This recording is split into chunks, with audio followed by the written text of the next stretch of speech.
Bismillahirrahmanirrahim and welcome back to English Buddy. If you remember, we have started tenses and tenses में आज का जो हमारा topic है वो है past perfect tense. Now in past perfect tense you have to remember 2 points. Number 1 point, past perfect tense में हम दो कामों का जिक्र करते हैं और जो दोनों काम है वो दोनों past से ताल्लुक रखते हैं. Second point is that जो दूसरा काम है उसमें हम पास्ट सिंपल टेंस यूज करते हैं. How? Let's see. All right, जिस तरह मैंने ऑलरेडी आपको बताया कि इसमें दो कामों का जिक्र होता है एंड दोनों काम पास्ट से ताल्लुक रखते हैं. नाउ पहले मुकम्मल हो जाने वाले काम के लिए हम ये टेंस इस्तेमाल करते हैं, यानी इस टेंस का जो स्ट्रक्चर है उस स्ट्रक्चर को हम यूज करते हैं पहले मुकम्मल हो जाने वाले काम के लिए. And as I have already told you कि दूसरा जो काम है उसके लिए हम पास्ट सिंपल टेंस यूज करेंगे. नाउ तीसरा पॉइंट भी है लेकिन मैं आपको इसका जिक्र बाद में करूंगा. इसका जो स्ट्रक्चर है, एज यू नो दैट, मैं बार बार आपको बताता हूं कि जितने भी परफेक्ट टेंसेस है उसमें हम third form of verb use करेंगे. हेल्पिंग वर्ब हेड यूज करेंगे. फॉर एग्जाम्पल लाइक अगर हम एफर्मेटिव सेंटेंस वो बनाना चाहे तो वो किस तरह बनेगा? Subject, then helping verb, then third form of verb, then object. For example हमारे पास एक एग्जाम्पल है, the patient had died before the doctor came.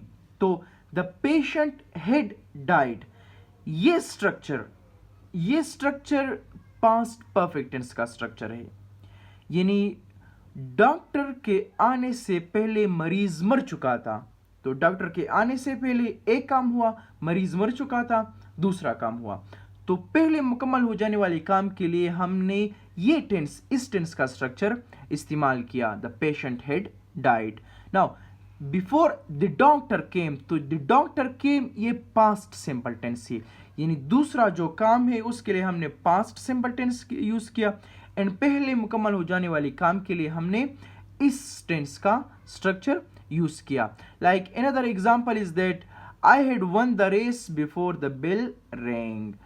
तो ये एग्जाम्पल आप देख सकते हैं कि पहले मुकम्मल हो जाने वाले काम के लिए हमने इस टेंस का स्ट्रक्चर यूज किया. And the bell rang second form of verb है, कोई हेल्पिंग वर्ब नहीं इसमें, तो it shows that past simple tense इसमें इस्तेमाल हुआ.